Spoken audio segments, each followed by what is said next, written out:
Hoy es un día genial para celebrar el Festival del Capitalismo, porque resulta que hoy recordamos el fallecimiento de Ludwig von Mises. En un día como hoy falleció este gran filósofo y economista austríaco a quien le tenemos mucho cariño, pero también hoy es el aniversario de la publicación de La Rebelión de Atlas. Así que es un día muy propicio para esta celebración. Yo les quiero hablar de los peligros que enfrenta actualmente, y cuando digo actualmente digo en los últimos meses, la libertad de expresión. Pero antes quiero que nos pongamos de acuerdo en algunas definiciones. Primero, la libertad de expresión es la facultad que tenemos de producir, recibir e intercambiar informaciones e ideas de cualquier forma. Puede ser oralmente, puede ser por escrito, puede ser por redes sociales, cualquier tipo de tecnología nueva. Pero la libertad de expresión es una manifestación de lo que conocemos como derecho de libertad. El derecho de libertad es la facultad que tenemos de actuar de acuerdo con nuestro mejor juicio, sin estar sometidos a coacción arbitraria. Ustedes ya saben esto porque ¿quiénes de ustedes ya han recibido la clase de Friedrich Hayek? Bueno, ok. Bueno, entonces ya saben esto, pero también saben que no hay tal cosa como libertades. ¿Por qué? Bueno, en realidad es porque o hay coacción o no hay coacción. Si hay coacción, no hay libertad. Puede haber poca coacción, puede haber mucha coacción, ¿verdad? Y lo que nosotros conocemos como libertades, en realidad Hayek nos explica muy bien que son permisos o privilegios en un ambiente donde no hay libertad. Bueno, estamos claros con eso. Y otra cosa importante, otro tema importante, es que libertad implica acción.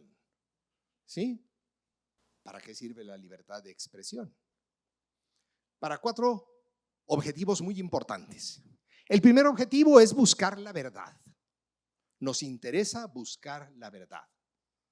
Puede que la encontremos, puede que no la encontremos. Si la encontramos, puede ser que sea la verdad más posible. No necesariamente tiene que ser toda la verdad universal. Pero nos interesa buscar la verdad para poder entender la realidad y poder aprovechar la realidad en nuestro beneficio. La libertad de expresión también sirve para controlar la actividad social y sobre todo la actividad del Estado. Controlar la actividad del Estado significa controlar la actividad de los pipoldermos. ¿Alguien sabe lo que son los pipoldermos? Manuel Ayau, fundador de la UFM, decía que los pipoldermos, él decía que cada vez que leamos o digamos que tal actividad debería de hacerla el Estado, o cada vez que decimos tal actividad debería hacerla el gobierno, deberíamos sustituir Estado o gobierno por la palabra pipoldermos, y pipoldermos quiere decir pícaros políticos que por el momento detentan el poder. Si nosotros sustituimos la palabra gobierno o Estado por pipoldermos, cambia completamente el entendimiento de lo que estamos diciendo y entendemos por qué es necesario controlar la actividad de los pipoldermos.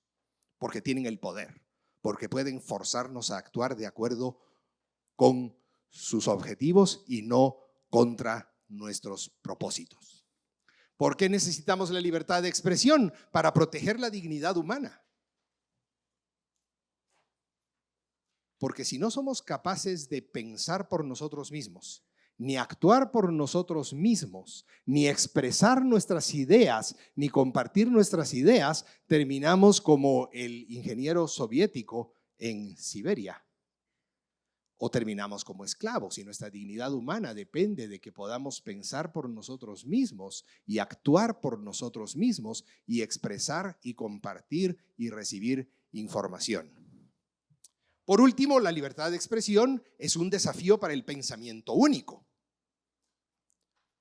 Ustedes saben que en tiempos de Mao, hablando de China, la gente solo debería leer el libro rojo de Mao. Porque si una idea no estaba en el libro rojo, es porque no valía la pena. Y si la idea ya estaba en el libro rojo, ¿para qué necesitas leer otras ideas? El pensamiento único es peligrosísimo. Y entre nosotros el pensamiento único está demasiado presente en la cultura woke, por ejemplo, donde no se permite tener otra opinión que la que prevalece en las redes sociales, en las aulas, en los púlpitos y en los medios de comunicación y en las redes sociales. Bueno, voy a compartir con ustedes algunos de los casos más recientes de amenazas a la libertad de expresión. Aquellos de ustedes que siguen las noticias por cualquier medio, pues van a reconocer muchos de estos eventos que voy a compartirles. El primero es el admirable rescate de Twitter por parte de Elon Musk. Twitter se había convertido en una plataforma que promueve la cultura woke, ¿sí? Que estaba cerrada para cualquiera que tuviera una opinión diferente a quienes controlaban la plataforma. Ustedes recordarán durante los encierros forzados del 2020 que en la mayor parte de redes sociales había una sola opinión y era muy difícil encontrar opiniones diferentes. Si uno ponía COVID en Google, por ejemplo, todas las opiniones de la primera y la segunda página eran iguales. Todos los papers que presentaba, la misma cosa. Para encontrar opiniones e ideas diferentes, había que escarbar profundo en Google. Y en Twitter había que seguir a gente muy específica y mucha gente fue expulsada de Twitter por no presentar las ideas que prevalecían. Bueno, pues Elon Musk rescató Twitter, ahora se llama X, y con todos sus defectos que ustedes puedan decir, es una plataforma mucho más libre. Este sí es un caso de peligro para la libertad de expresión. Y no sé si ustedes conocen al psicólogo Jordan Peterson, ¿sí? Jordan Peterson escribió en favor de un político opositor canadiense, Pierre Poilievre, y escribió contra Justin Trudeau, el primer ministro de Canadá. Y resulta que el Colegio de Psicólogos de Canadá dispuso que Jordan Peterson debe ser reeducado, que le pueden quitar su licencia de psicólogo si no se somete a una reeducación. O sea, si no abandona sus principios y si no deja de criticar a quienes ejercen el poder. Eso es peligrosísimo. Porque te quitan la licencia para ejercer como abogado, como médico, como arquitecto, ¿sí? Si no estás de acuerdo con las ideas prevalecientes del grupo que tiene el poder. El siguiente caso es yo le digo el castigo de memes en Escocia, porque resulta que andaba por ahí una ley que te podían poner 7 años de prisión si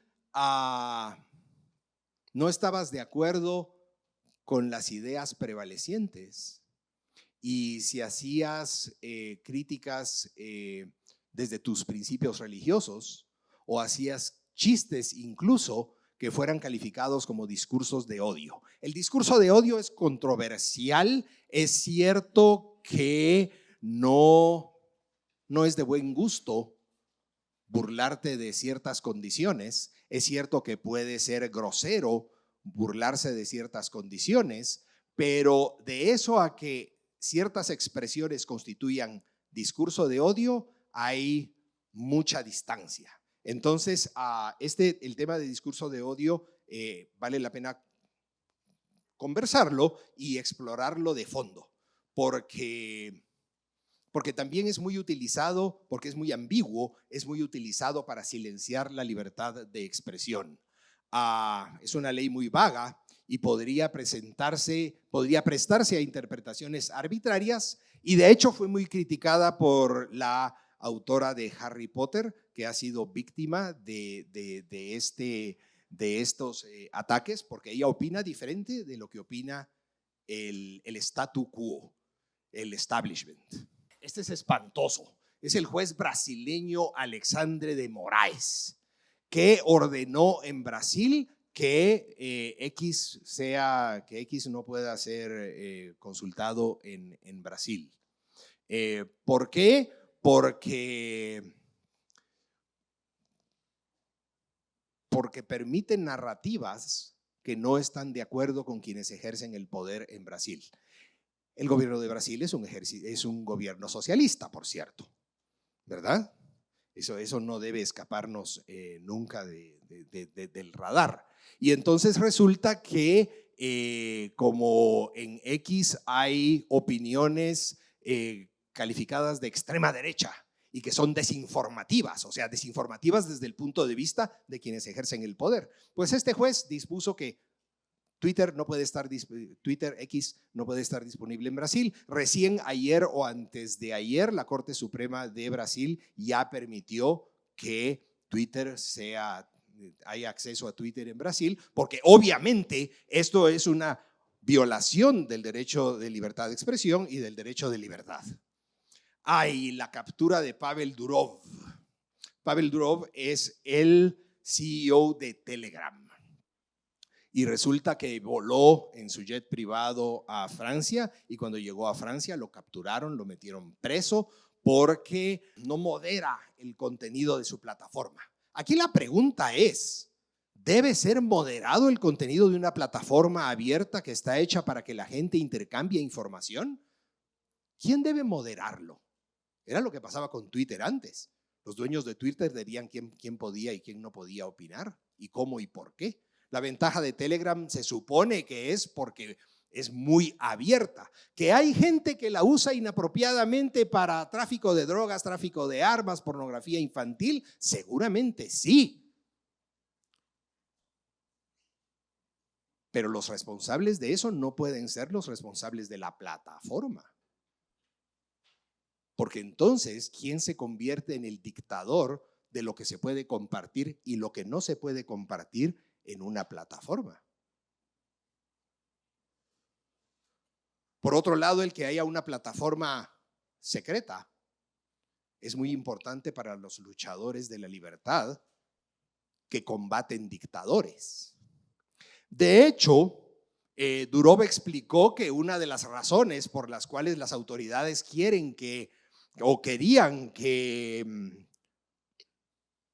Telegram no fuera tan secreto es porque así el régimen de Putin podía perseguir a las personas que habían apoyado en Ucrania a su títere en Kiev.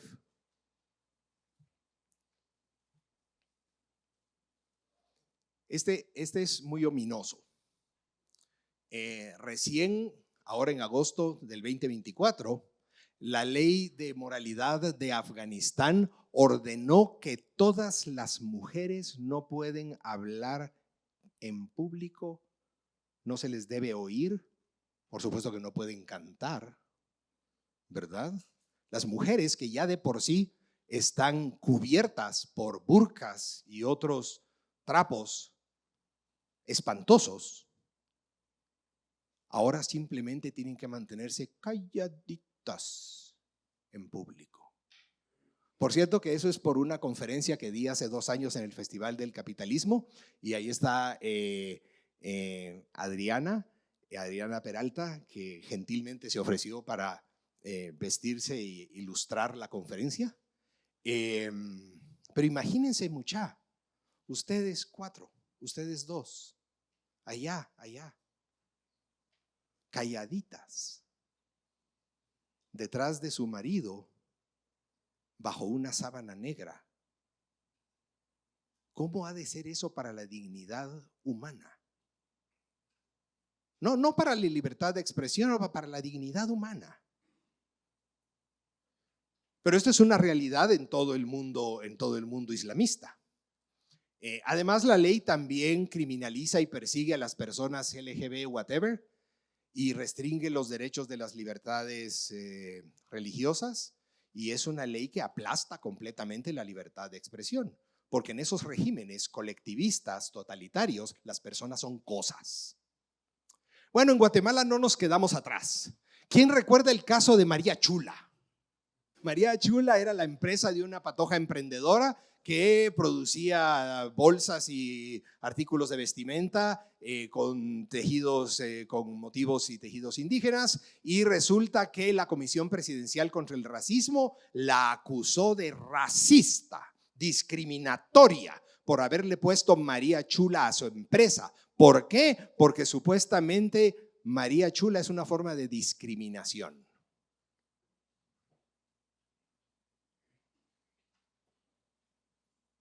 ¿Cómo así? Pues porque pueden, porque tienen el poder para hacerlo, porque es arbitrario, porque si yo digo que algo es discriminación si tengo el suficiente influencia y poder para que eso sea discriminación. Ahora recientemente anda por ahí, bueno, también hubo intentos por prohibir que se cuestione la idea de que en Guatemala hubo genocidio.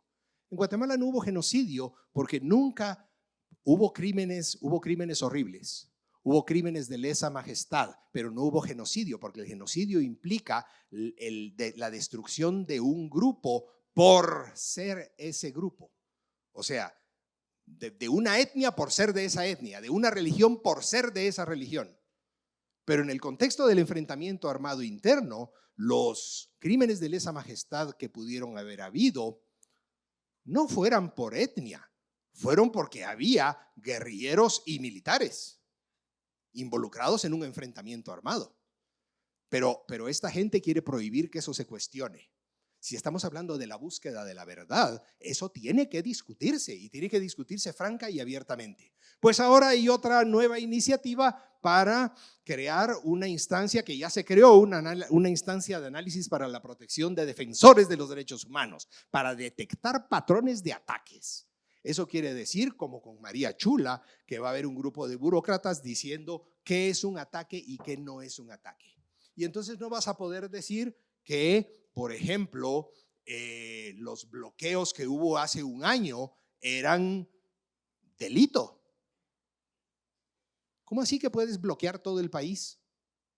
¿Cómo así? ¿Por qué? ¿Por qué puedes bloquear todo el país? Solo no. Pero ya no se va a poder criticar, va a haber que tener cuidado con los memes. Los que somos comunicadores vamos a tener que tener cuidado con lo que escribimos. Los que somos profesores vamos a tener que tener cuidado con lo que decimos en clase, porque no vaya a ser que una instancia disponga que eso es violatorio de los derechos de algún grupo defensor, entre comillas, de los derechos individuales. Hay que tener cuidado con ese tipo de legislación porque están hechas de forma ambigua. Están hechas para que cualquiera pueda ser acusado por la instancia acusadora y eso te puede costar mucha plata. Te puede costar tu libertad. Pero está muy bien disfrazado porque ¿quién se va a oponer a proteger a los defensores de los derechos humanos? Nadie con dos dedos de frente se ofrece así nomás, se opone así nomás a la defensa de los derechos humanos. Pero no es el nombre, no es la apariencia lo que importa. Lo que importa en estas instancias es el poder que este tipo de legislación le da para acallar la libertad de expresión de las personas en función de lo que quieren los grupos prevalecientes. Y de ahí que prevalezca entonces el pensamiento único. Porque si tú no piensas, ni opinas, ni te expresas como quieren los que tienen el poder, te pueden castigar. Y entonces la gente se calla. La gente no opina. La gente tiene miedo de expresar lo que piensa de verdad, porque no vaya a hacer que le caiga el castigo. Y no es lo mismo si te cae un castigo social, que a lo mejor es justificado, a que te caiga un castigo legal porque una instancia política dispone que lo que estás haciendo no es de su gusto.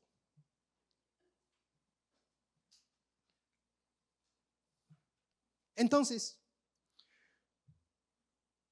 ¿para qué queremos la libertad de expresión? ¿Para buscar la verdad? Nos interesa muchísimo buscar la verdad. Ninguno de nosotros quiere falsear la realidad. O por lo menos ninguno de nosotros debería querer falsear la realidad. ¿Para qué nos sirve? Para controlar la actividad social y la de los pipoldermos. ¿Para qué nos sirve? Para proteger la dignidad humana. Necesitamos proteger la dignidad humana al máximo. Y por último, para desafiar al pensamiento único. ¿Por qué? ¿Por qué? ¿Por qué esto tiene que ser así? ¿Por qué no puede ser de otra forma? ¿Por qué tú dices tener la razón y por qué dices que yo no tengo la razón? ¿Cuáles son mis motivos? ¿Cuáles son mis evidencias? ¿Cuáles son las tuyas? Eso es legítimo o debería ser legítimo. El problema es que cada vez más en muchos ambientes hay quienes piensan que estas 4 instancias no tienen valor.